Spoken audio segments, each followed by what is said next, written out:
Hi guys! Good morning! This is Lorna Gawani, known as La Curacha. Today, meron kaming corporate visit, may training.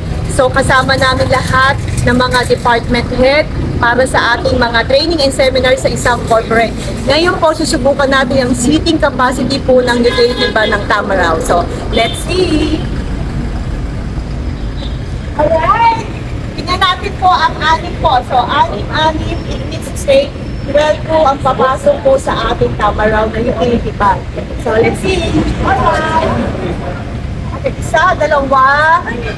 Okay, and then tatlo, apat, lima, anim, pito, walo, siyam, 10.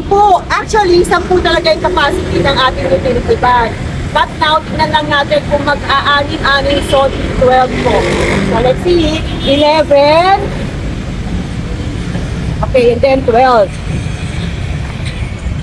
So, tingnan natin.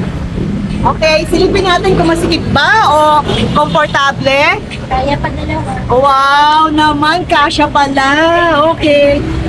So guys, tingnan natin kung meron tayong 12, pwede po yung shuttle para sa corporate.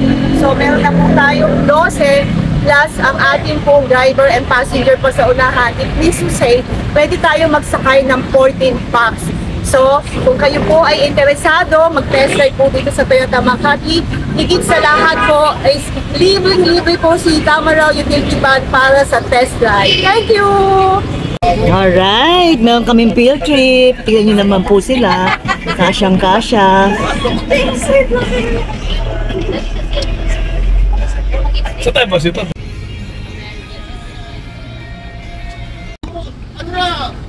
Sa putaw na yung sasakyan, karag-karag na.